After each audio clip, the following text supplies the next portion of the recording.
Horror ভাইবে এন্ট্রির মাধ্যমে নিজেকে control করতে না পেরে এক রুমের ভিতরে নিজেই নিজেকে বেঁধে রেখেছে আর্জেন্টিনার ম্যাচ জয়ের ট্রল থেকে বাঁচার কারণে। সহযোগী হিসেবে বেঁধে রেখেছে তারই সৎবোন অস্ট্রিয়াকে। আগে ছিল এখন নেই। সর্দার বাড়ির খেলা। মুভির শুরুতে দেখা যায় গ্রামের মাঠে উদ্বোধনী এক ম্যাচের ভিতরে মাইকের মাধ্যমে দর্শককে ডাকতেছে। যদিও এই খেলার নাম হচ্ছে লাঠি বাড়ি বা লাঠিয়াল খেলা, তবে এখানে দেখা যাচ্ছে কাপড়ের মাঝখানে থোড়া থোড়া হলুদে ভাব উৎপন্ন সাপোর্টারদেরকে ইঙ্গিত করে। খেলা হইব লাঠি বাড়ি, কিন্তু এইখানে বোনাস হিসেবে আইসে বরযাত্রী। এক টিকিটে দুই খেলা দেখাইব নাকি?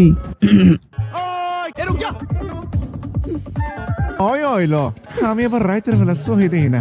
রাইতে চোখে দেখে না, তাহলে লাঠি খেলা কেমনে দেখাইবো? সাথে হারিকেন খেলাও। একটা কথা হারা জীবন মনে রাখবি। তা ওইটা কি কথা ভাই? আমার অনেক গরম লাগতেছে, আমাকে বিচন দিয়ে বাতাস করো। পিছন দিয়ে বাতাস? ছি ছি ছি ছি ছি, সিস্টেম পাল্টে অন্য জায়গাতে বাতাস করা যায় না? আমাকে বিচন দিয়ে বাতাস করো।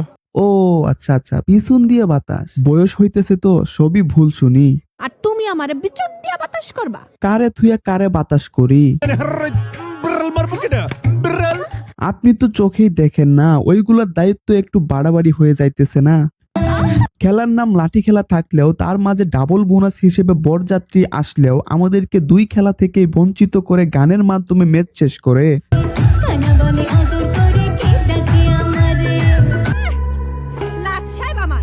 লাট সাহেব আর হইলাম কই?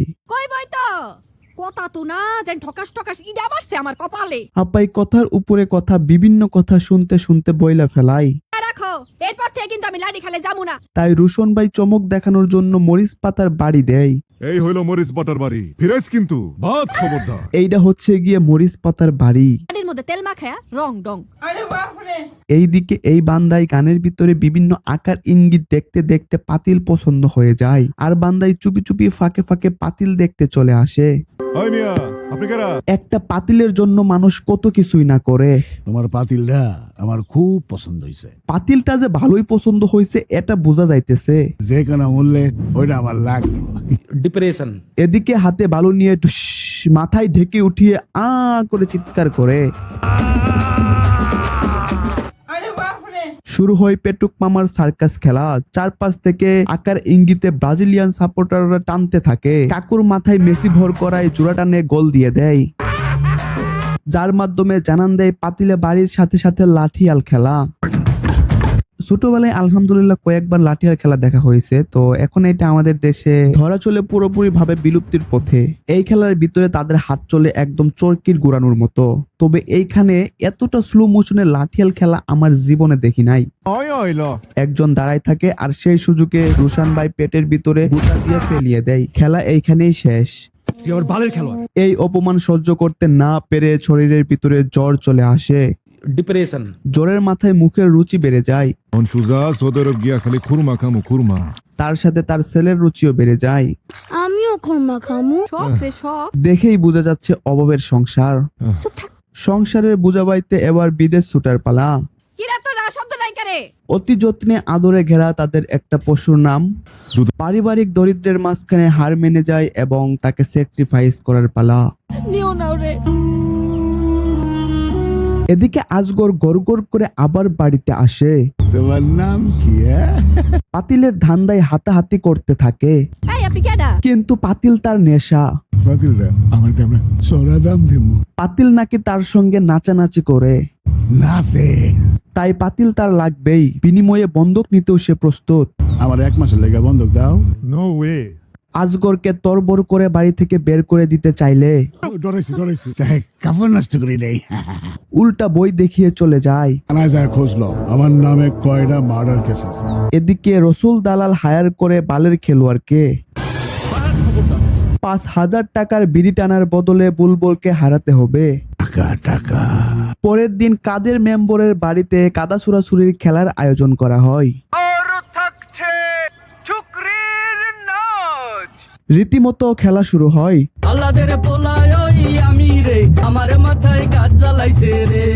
মাথায় গাছ জ্বালানোর কারণে সায়েন্টিফিক ফর্মুলার মাধ্যমে বিষ সারাইতে হাতে বাড়ি দেয়। বাড়ি খেয়ে বুলবর চুলবর হয়ে যায়। ও মারে ওই খেলা লয়ে গেল রে। ডাক্তার এসে বুকে ঢুক ঢুক মেরে প্যারালাইসিস বলে দেয়। আমার হাত বসে গেছে, হাত ছেড়ে লয়ে গেল রে। বুলবর তা মানতে না পেরে হালকা বাতাসে লঙ্গি আকাশে উঠিয়ে ফেলে। তুমি এটা কি করলা?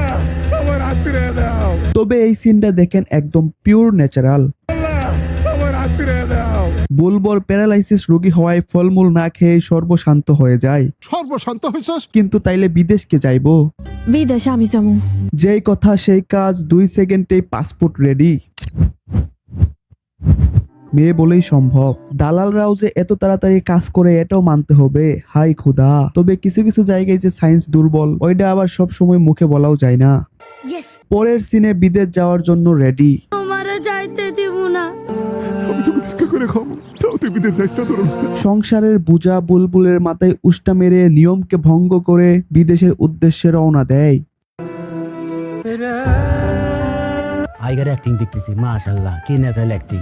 এদিকে আজগরের পাতিলের নেশা কেটে গেছে। আমার কাছে নেশে কি কাইটা গেছে? পাতিলের আউশ কি শেষ? সায়েন্টিফিক্যালি ভুল এক্সপেরিমেন্টের মাধ্যমে জানতে পারি ওর তো মতলব ছিল আলাদা। কে পাতিল? তোর বউডারে দেখ না পাগল হয়েছিলাম। বুলবুল রেগে যায়। ওরে আমি খুন করব। আজগর গড়গড় করে 1 নাম্বার ছিদ্র দিয়ে ফুস করে 3 নাম্বার ছিদ্র দিয়ে হাওয়া বের করে গাড়ি চালিয়ে বদ্ধ গহীন করে আসলে তেল শেষ হয়ে যায়। পাতিলে টুকা দেয়, পানি খায়, শিকল ধরে অন্যের আমানতে পানি ঢেলে দেয়। বিদেশে পড়ছি। আপাই বিদেশ যাত্রায় সফলভাবে ট্রেপে পড়ে যায়। রসুল কাকা কই? রসুল দালাল মূলত টাকা খেয়ে মোলা ধরিয়ে পানি খাইয়ে বেকারি গাড়িতে উঠিয়ে বিদেশ পাঠিয়ে দেয়। লরিতে করে দুল খাইয়ে নরম সুরে গড়ে ঢেকে নেয়। ফলাফল পায়ে শিকল। আমার পায়ের মধ্যে কাঁদছে কেটা? এই বেজাইনা ছত্রাকের উৎপন্ন হিসেবে আমরা জানতে পারি বাঁশবাগানের মাথার উপর চাঁদ দেখাতে নিয়ে গিয়ে রসুল দালালের সাথে পাতিলের কন্ট্যাক্ট হয়। একটা পাতিল আছে। আরে পাতিলের জামান না। তুমি কি তরুলতার কথা কও নাকি সত্য সত্য পাতিল? চড়া মূল্যের বিপরীতে পাতিলকে বিদেশের উদ্দেশ্যে লরিতে পাচার করে। একটা বোয়াল মাছ। বোয়াল মাছ ভাতের সাথে লবণ না পাওয়ায় ফেলে দেয়। থাপ্পড় মারা উচিত আছে। ওদিকে বুলবর স্বপ্ন দেখে তরুলতা শিকল কামড়াইতে থাকে। নিজের মাথার চুল আউলা ঝাউলা করে নিজেকে স্মার্ট প্রমাণ করার জন্য চিৎকার করে।